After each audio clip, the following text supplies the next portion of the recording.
Assalamu alaikum, namaste, sat sri akal. My name is Farheen Khan and you're watching the Azeeza show.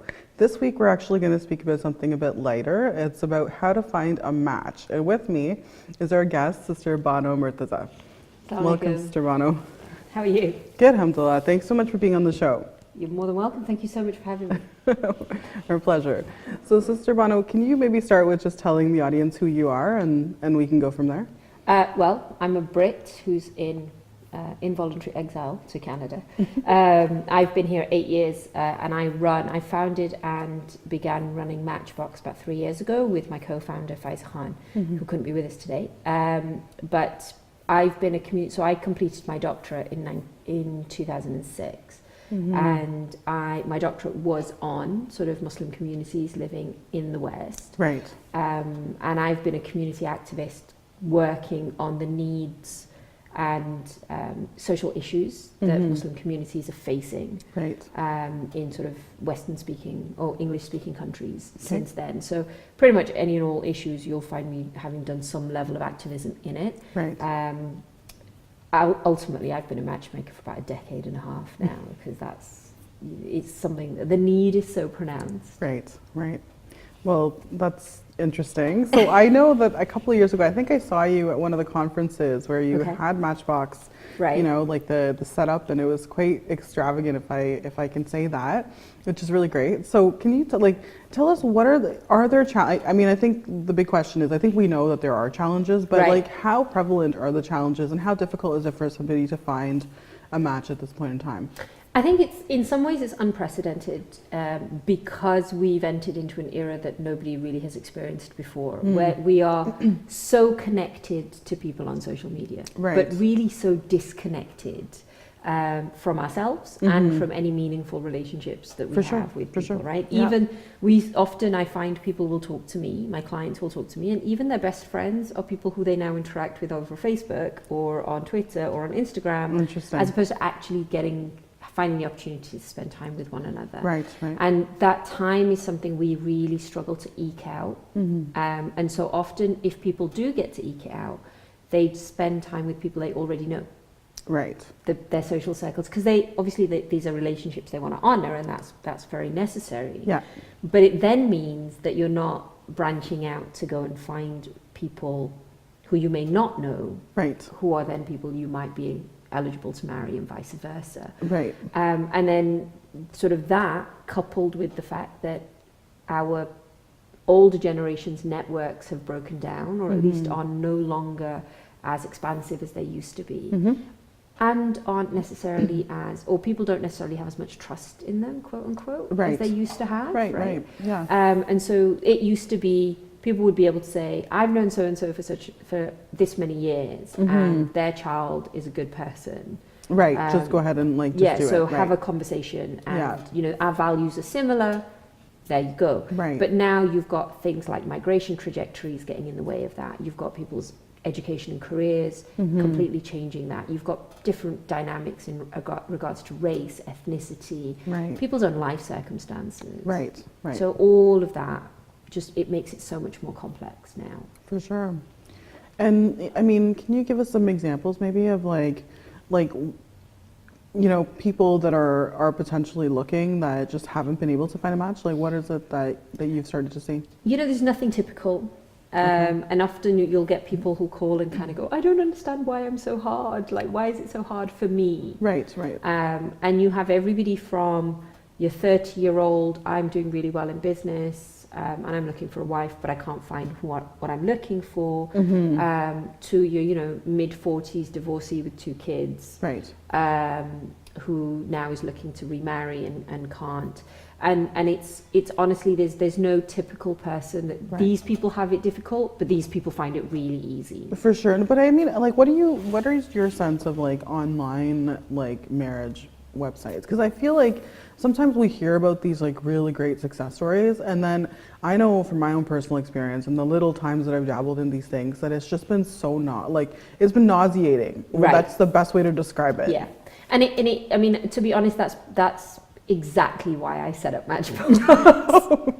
Was because when I was looking, my brothers had put me on one of these websites, and it was nauseating, and I was livid that they'd put me on. But then when they did put me on, I was even more disheartened by what I was finding out there, and I was just like, I'm never getting married. That's it. I'm done. You know. Yeah. And so I think there's a real people. You know, people are obviously, they're savvy to the fact that different people have different public personas versus private personas as well. Right, right.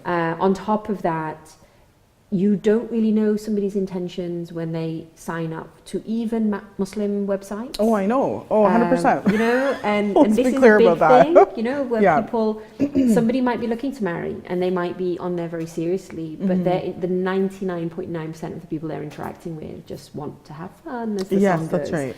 You know, and so they won't even get to the 0.1% person that might be looking, because they've had to spend day upon day upon day, week upon week, month upon month, just trolling through these messages of awfulness.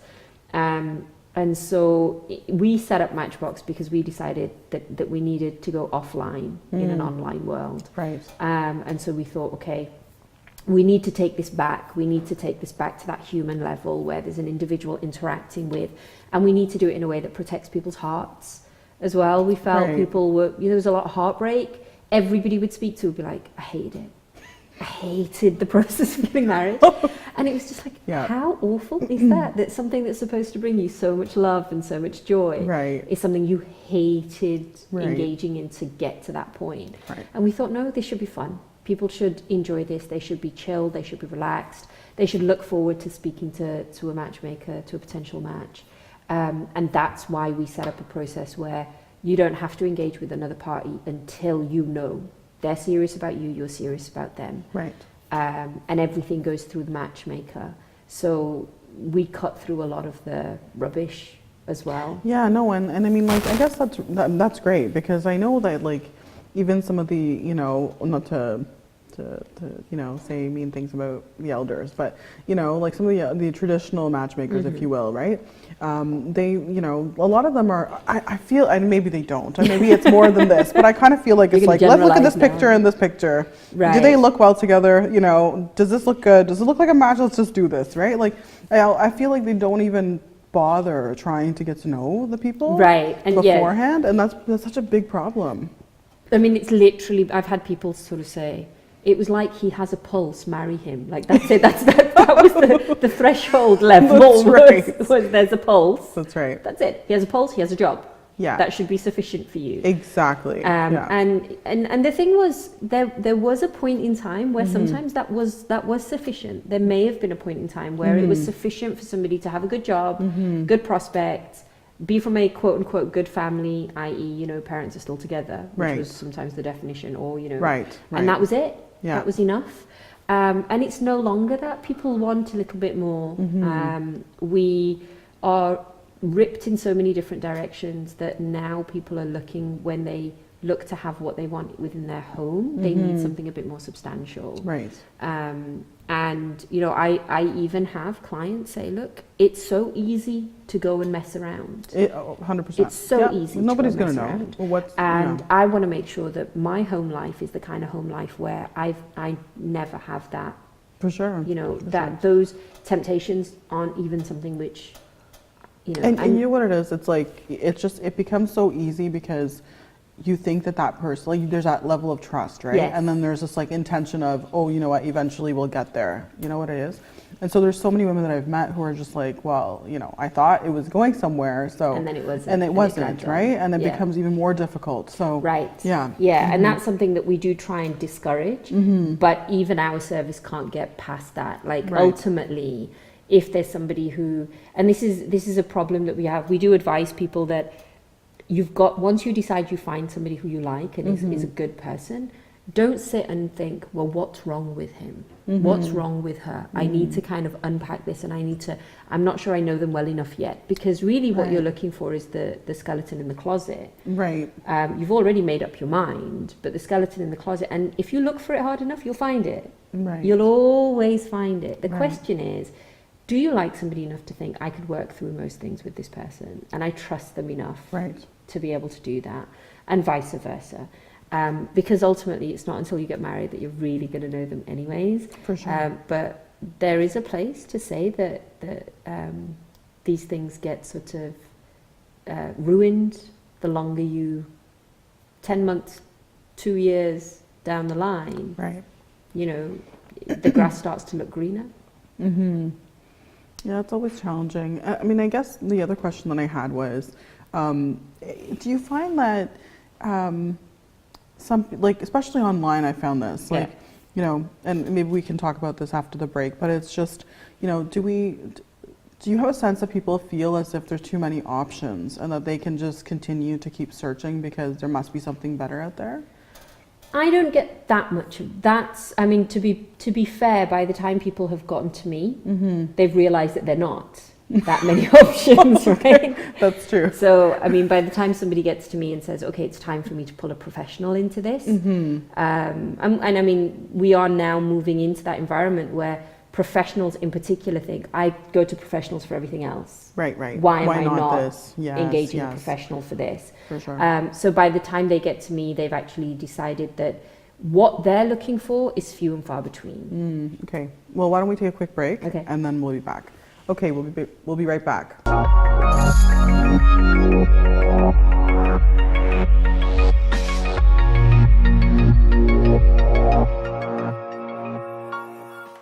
Hi everyone, welcome back.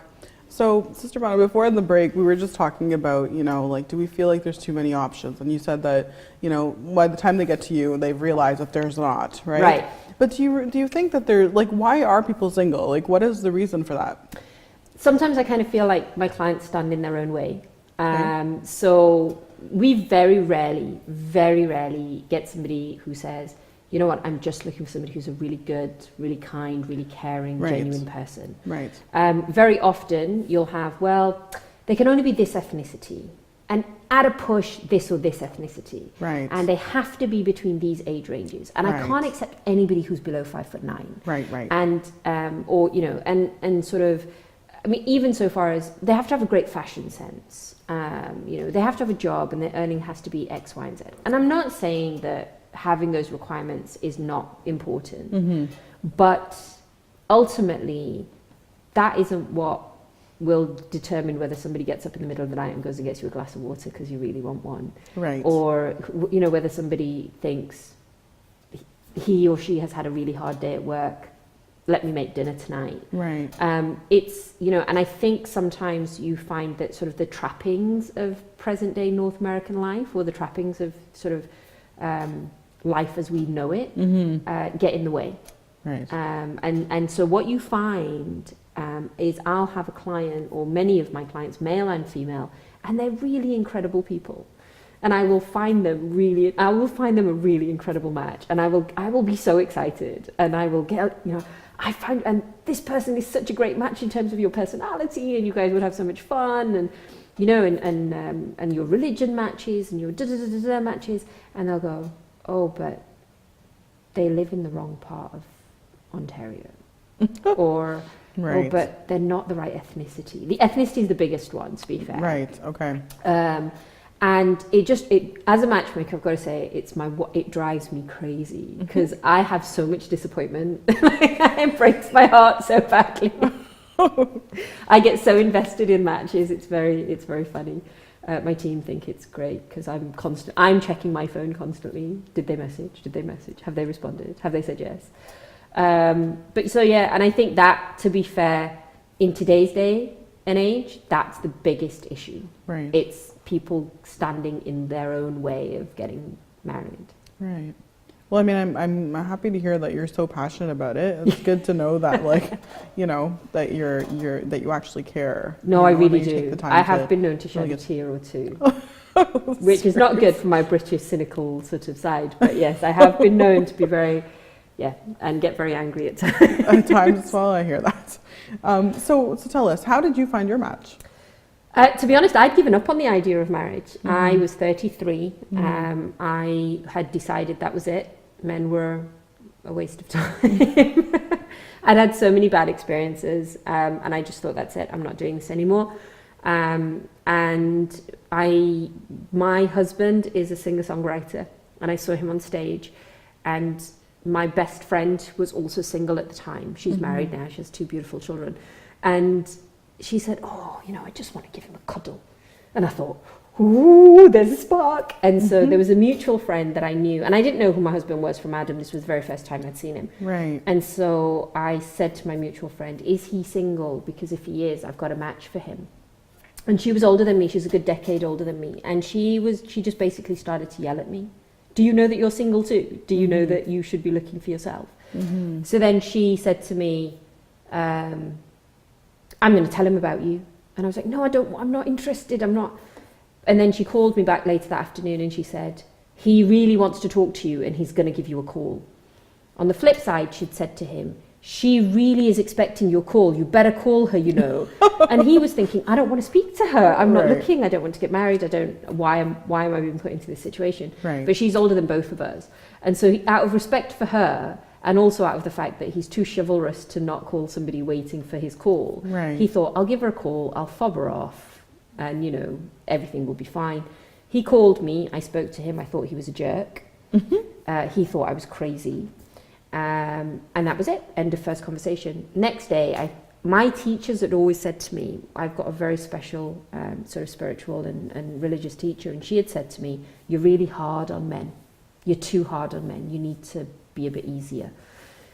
And so I'd been reflecting on that because I thought he was a jerk on the first conversation. So then I sent him a text and I said, I have to speak with you this evening. And he said, why? And I said, because I think you're a jerk and I'd like to give you the opportunity to prove me wrong. And he thought this was crazier still, but he thought this was really funny. And so he called me again. By the third conversation, so we had 5 conversations over 6 days. By the third conversation, he had decided that this was it, and he proposed.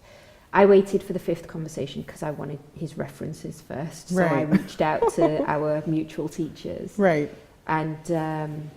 And once his references came in, I said yes. And my parents were just like, Canada? Are you insane? I was like, I think I might be, but this is it. This is the one. And 8 years later, I'd marry him again in a heartbeat. Amazing. That's great. Very cool. So, you know, I guess that just goes to show, right? That sometimes when you're not looking, or even when you are looking, you could easily find somebody. And sometimes it's just getting to know the person, you know, well enough to be able to make that decision. Right? Absolutely. And I mean, for me, I had gotten to a point where I would say to my parents, if they live an hour away, if they live further than an hour away from you, I'm not marrying them. Interesting. I'm not even considering them. And so when my parents heard Canada, they were just like, because I had 2 criteria. They have to be close to you and they have to pray 5 times a day. Right? If they don't fear God, they won't treat me well. Right. When it all goes wrong, you know, they need to behave the way they behave, not because of me, not because they think I'm fabulous, but because of God. Right. And so those are my 2 criteria. My parents had others, and my brothers, I have 5 brothers, so they all had their own criteria. Okay, right? 5 brothers. But those are my 2. And so he didn't meet one of my only 2 criteria. But yet, if I had kind of stuck to that, I wouldn't have met somebody who is literally the most amazing person I've ever met in my life. Amazing. That's great. So tell us then, how does Matchbox work? How do people get involved and sort of get started if they are interested? Well, so we do have a website. So whilst we are offline, we do have a website. So people would go on, and our website is Your Search Ends Here. Right. Because we aspire to do good things. So that's great. So they would go online and they would submit what is a very short profile. Okay. But that is not viewable to anybody. Only the matchmakers see that. Right. And then they book an appointment to see us, to be interviewed, not in person, but over the phone.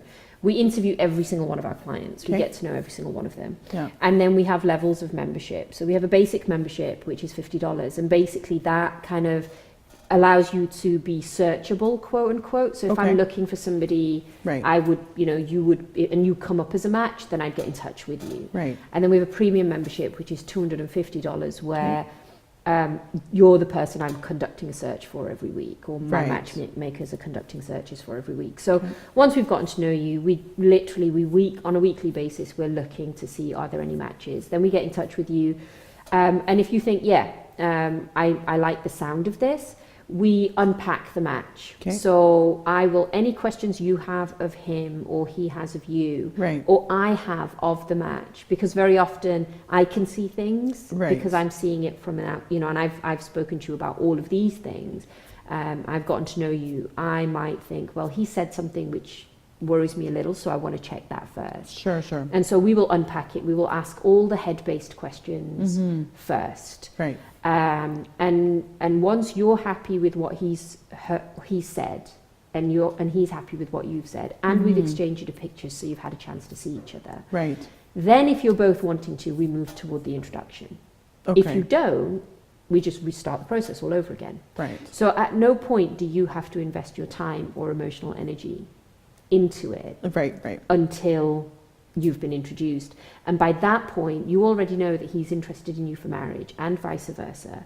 And you've tackled your big issues, your big deal breakers, your big concerns. Right. You've dealt with all of those. So by that point now, it's just that can't be bottled, je ne sais quoi, Yes. Do I really get on with this person? Yeah. I can't bottle that. Right. I can get to know you as much as possible, but for sure. Only you're going to decide that. And then we go to introduction, and we're just about to actually introduce what we call our retainer-based service, where we've decided that there are a pool of people who what they're looking for is not generally going to self-select to go onto a database. Right. Okay. What the kind of person they're looking for is somebody who won't necessarily do that. Right. So now we are introducing it's sort of like a headhunting service. Okay. Where once we've gotten to know you, based on what you're looking for, we go out now across our North American networks and we go to organizations, affiliates, other matchmakers, whoever it might be, and we say, like, this is what we want. Do you have it? And if we do, then we onboard that person as a client because your confidentiality is paramount. So we're not going to disclose anything about you until they are also a client. Once they've onboarded as a client, then we match you up. So that's hopefully going to launch sort of end of this week, first week of March. Okay, great. Well, you know what, I'm amazed we've run out of time. I wish we could continue this conversation. But so if you could just give us that website one more time, that'd be great. So it's yoursearchendshere.com. .com. Okay. Okay, excellent. Well, thank you again for being on the show. Thanks so much for having me. No problem. Thank you everyone for being on the show and watching today. This was quite an interesting discussion, and I look forward to seeing you next week. Take care.